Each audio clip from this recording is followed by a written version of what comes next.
This is James Luxon, delighted to be joined with Jadon Prior. Jadon, how are you, mate? I'm good, thanks. How are you? Very good, thank you, mate. Fighting coming up, second fight, it's 10th of December. Let's talk about your first fight, first of all. Wasn't that long ago, October. How was that to have your professional debut? It was brilliant, to be honest. The venue was great, the crowd was great, and it was a good show. So I was just glad to get it going in the year. Like, fought 1, 2 months after getting my professional license, so no waiting around. And then decided to go 2-0 before the end of the year. For yourself, is that important activity, staying active, getting out and keeping busy? Yeah, it's important. I want to get out every 6 to 8 weeks if I can. At the start of my career, start just fight as much as possible. The quicker you can climb the rankings, the more fights you have, the better it is for you because you're learning on the job pretty much. Talk to me about the transition from amateur to pro. The transition is completely different. So I was training for the debut, thinking, oh, I know what it's going to be like. The pace is slower, the shot selection's different. But then I didn't know until I got in there, like it's a completely different game. The opponents are tough. They can take your shots like you wouldn't think they would. You think you'll go in and be like, oh, the shot selection, the power is all coming on. Then they take the shots and it sort of shocks you and you don't really know what to do, how Would to adapt to it. would you do in that situation where you're thinking, right, I threw my best shots here, I've not moved Hmm. him, not denting him. What next? What's going through your mind to step it up a little bit or to continue and just keep calm? Well, with the crowd there, it's hard to keep calm because you've got the crowd, people going, oh, go ahead, go ahead. But you've got to keep cool. I was thinking, change the angles, come off at a different angle, throw different shots, feint to the body, throw it to the head, stuff like that. Like, give him something different. I'm thinking, I'll pull his glove down because he's got high guard, or come out to the body, pull his glove down, or pull his glove up to get to the body. But you pull their glove down and he comes down to there because they've had it before. They've had 70, 80 bouts. They've had it before. So it's tricky, but it's good learning experience, definitely. You mentioned there's a learning experience. This is what these journeymen are there for. They're there to teach you. They're there to go to rounds. Yeah. Took you 4 rounds in your pro debut. What did you learn from that the most? Think it was just the adaptation, knowing what professional boxing actually is. So I'm glad I got all the 4 rounds in. That's what we wanted to do. We wanted to go in there and get all the 4 rounds. Came out of a strong start with the first round and thought I've got to slow the pace down here because I want to get through all the rounds, want to see it clearly, clear mind, all this stuff. But I came out buzzing, we couldn't wait for the next one. And with a lot of experience and knowledge coming out of it, to be honest. Is that what you would change the most heading into December 10th? Starting a bit slower, pacing yourself a bit more from the first bell. Yeah, I think I could have kept the first round pace up the whole time, but didn't want to go and try stop him because one, if you go and try stop him and you do, you're going to be gutted if you've only got 2 rounds in when you wanted to get four, or you go in and try stop him and he takes the shots. I don't know. I just the second round we went out on the back foot, so he said just go out on the back foot, just get the rounds in. Because to be honest, I thought I could have stopped him in the first bit if I kept the pace, but there was no point really. Talks about that adapting mid-fight. You've gone out there first round, all guns blazing, and then second round you mentioned you've gone out on the back foot, boxing on the back foot. What's that like for you mid-fight to adapt? Is it easy for you to do that? Have you got many styles that you can just switch it up and confuse your opponents throughout fights?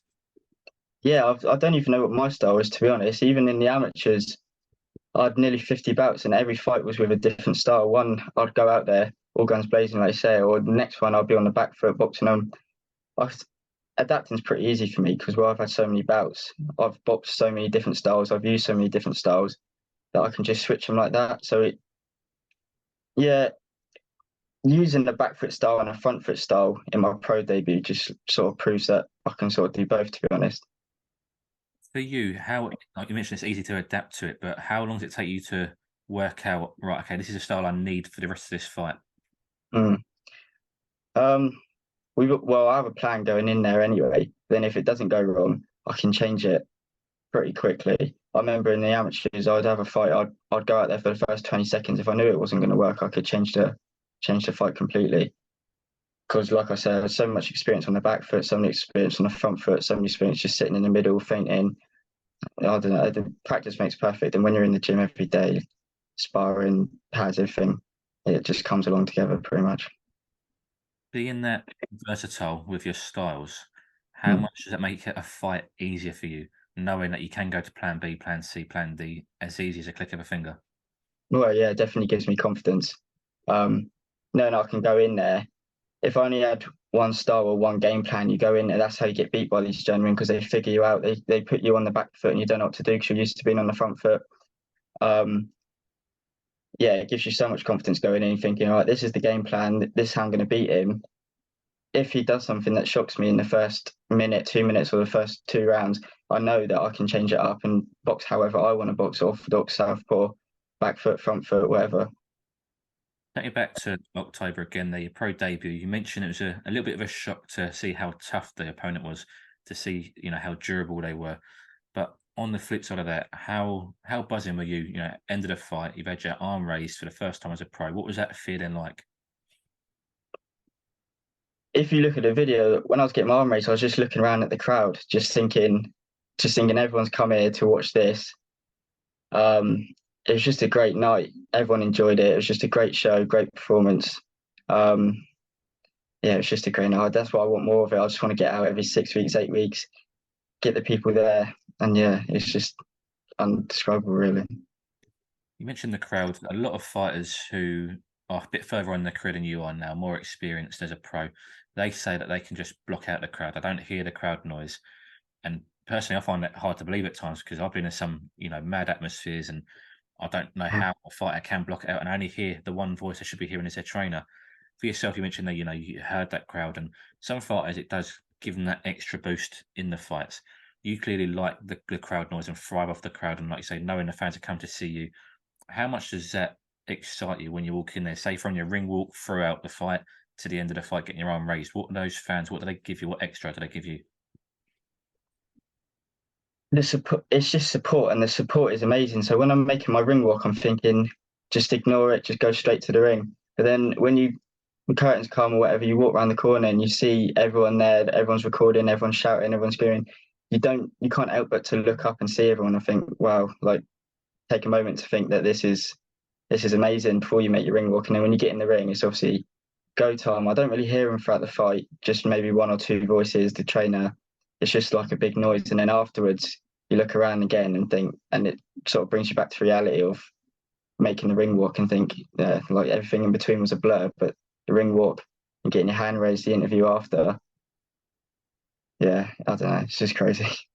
Absolutely, I can imagine. You mentioned obviously fans are going to be one reason, one motivation for why you fight.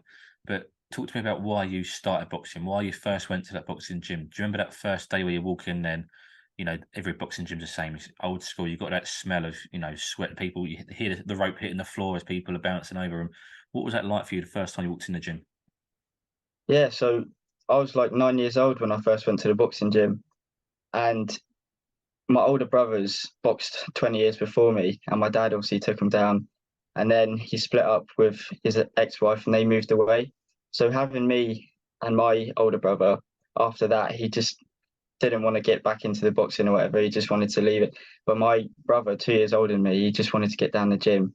He was thinking all his friends are training, doing this and that when he was like, he must have been 10, 11. And he just wanted to get down there. So it was like one day my dad was like, yeah, okay, got us some wraps, got us some Lonsdale boxing boots and took us down the gym. And it was like a commercial gym, but it was like they had one section off in the little gym. So we went in there and it was all people that I knew from school or the area or whatever, because it was really close to home. And yeah, I just never looked back. I've been there 10 years, 10, 11 years now. Trained at four different amateur gyms. And yeah, it's just, I don't know where the time's gone to be honest. Did you enjoy it from the first session because your friends were there? It was a bit of a social. You sort of see people that you knew. It made you probably a bit more comfortable going in there for the first time. But did you love it from that first session?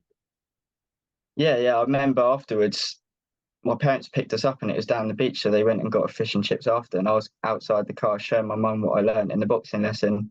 And I remember the coaches asking if I've done it before and stuff because my older brothers used to come down when they used to visit. They used to bring the pads. When I was 4 years old, I used to just go on the pads. And that sort of wanted to get us into it. So they sort of shown us it from a young age at 4 years old. then didn't let us do it until we were 9 years old. And then obviously I couldn't compete until I was 10 because that's the minimum. But yeah, I just loved it from the go. You remember your first spar or your first bout, getting punched in the face for the first time? Did that ever put you off it at all? No, my first bout, my mum was terrified. I just couldn't wait. I remember I came out and the first thing I said was, when's the next one? And then I said it's 10 times harder than football, which I used to do at the time. I was 10 and I just couldn't wait for the next one. And then ended up having loads, turn pro, and then hopefully have loads now. Absolutely. We talk about activity at the start of the call. When you mentioned that you want a lot more fights, you want to stay busy. As an amateur, what was your activity like? Was you fighting very, very regularly as an amateur? Yeah, I had about 50 bouts over the 10-year period. Um, I was probably averaging about 8 fights a season or something with COVID as well, a couple of years out. Mm. But yeah, I was busy as possible. I was trying to get out as much as possible. But towards the end of the amateurs, we have that many bouts. It's hard to get matched on normal shows, so it's pretty much all just championships. Talked about the next fight, December 10th, as I mentioned, at Portsmouth, I believe. So not too far for you. What's that going to be like? How's camp been, and how excited are you to look forward to this? Now that you had your debut out of the way, it's probably less nerves going into this one, a bit less Mm. pressure for you. If it's not your debut, you've had that and out of the way. What's it like heading into this one compared to going into your debut? Oh yeah, a lot less nerves definitely, but it's more excitement because the last one was in Bournemouth, which is a bit further away, but this one's in Portsmouth, which is 15, 20 minutes away. So it's going to be a sellout show. There's going to be loads of people there, loads of support there, loads of people I know. I know pretty much everyone boxing. Um, so I'm very looking forward to this one. Yeah, it's just local. There's nothing better than a local show, really. When you know all the boxers, you know all the crowd. But yeah, I'm looking forward to it, to be honest. Does that make it easier for you as well? I mentioned going to the gym for the first time, your friends were there. Boxing on a show where you know almost all the home fighters. Does that make it easier for you to go in there, make you a bit more relaxed as you head into the venue? Yeah, because there's so many things going through your head when you're getting there. You're thinking your opponent, you're thinking the other boxers on the show, you're thinking the crowd. But when you know the crowd, you know the other boxers. It's sort of just like going down a different gym for sparring, really, isn't it? That's it. And I suppose that mentality is only going to be a benefit for you to head into the ring. 'Cause you're going to be a lot more relaxed, a lot more calm, a lot more confident, and it's going to, I assume, help you during the fight. Yeah, you're not going to make as much silly mistakes as you in the first when you're overthinking it. Really, you're in there. You've had the experience. You've been in the ring for hours, but you're going to rush things because it's completely different. You're nervous. You're hearing things. You're changing your style. But when you go into this second one, it's a lot more. You've got to be a lot more level-headed, I hope, and um and see it from a different angle, really, much calmer angle. Absolutely. I mean, you're still very, very young now, and you're heading into your second pro fight. Every fighter's ambition is to reach the top and become a world champion, become undisputed, etc. Aside from that, Jadon, what are your personal goals in boxing? Well, I want to get 2-0 by the end of this year. Hopefully 6-0 by the end of next year, and then the year after that, I want to be 10-0. I'll be 21 years old, still really young, and then start fighting for youth titles, which is under 23, and then hopefully grab one of them youth titles and then go from there, get on big shows, start fighting for other titles, start defending titles. But yeah, then I'll be 21, 22 years old, still young, getting my man strength in with the experience as well. Because obviously I've turned pro really early. I had my debut at 19. What was the reason for turning pro so early? Because we see a lot of people stay in the amateur cycle and they obviously stay in there for a long time, go Olympic cycle, etc. For example, first one comes to mind is Fraser Clark didn't turn over till he was probably in his 30s. Hmm. Why did you turn over at such a young age? Why was you ready now for the pro game? Well, I think the reason he waited so long was because he was chasing those Olympic medals, getting on the Olympic team. But where there's boxing might not even be in the next Olympics or the one after that, so it's sort of not giving anyone hope really. You see a lot of people turning over recently. Um, Maybe that is because of the Olympics being called off the boxing being called off the Olympics. So I never planned to. I wanted to turn pro at like 23, 24 when I've got more experience and man strength. But it was the start of the year. It was amateur boxing. Amateur boxing to me is taking a massive downfall. there was no interest in it from me and a lot of other people. They're thinking it's a completely different sport. So the start of the year, I was massive into the gym, and then my dad said, "You're either going to go to the gym or you're going to box." And he said, "You're going to need to adapt if you're going to box because you can't box this big." I put on loads of weight at the gym, as you do, going there every day, and then so we made the transition to turn pro, and it's a lot more interesting. It's a lot better for me. It suits my style better. Yeah, it's definitely the right decision. Does it keep you more stimulated mentally? Because it sounds like you become a little bit disillusioned with the amateur game. Yeah, for me, I have to be doing something. I have to be targeting towards something at all times. So when you've got 2, 3 months at the end of the season over Christmas or whatever, um, like in summer, I had to do something. So normally for me, it was just going to the gym, putting on a bit of weight, getting big in the gym, and then as those fights weren't coming at the start of the season, or there wasn't many fights, I was doing that for too long. So it sort of it. Plus, I was working, which wasn't helping. It was like my first job, so I wasn't helping getting down to the gym. The hours were late, so I couldn't get down to the boxing club every week. I had to miss a week because of the shift patterns. So it's like sort of taking a toll on the boxing. So we had to adapt to move forward pretty much. Just finally, Jadon, people who haven't seen you before, who haven't seen your amateur days or in your pro debut, what can people expect from you December 10th and going forward in your career?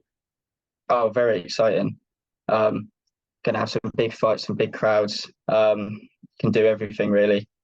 Well, I'm in it for the crowd. I don't care about the money at the minute. The money comes later on. I'm more in it for giving everyone a better experience and building up my career and getting the name out there. Fantastic. Well, Jadon, I wish you best of luck for December 10th and for the future, but I'm sure we'll catch up again Thank after you. the fight. Yeah, definitely. Thank you.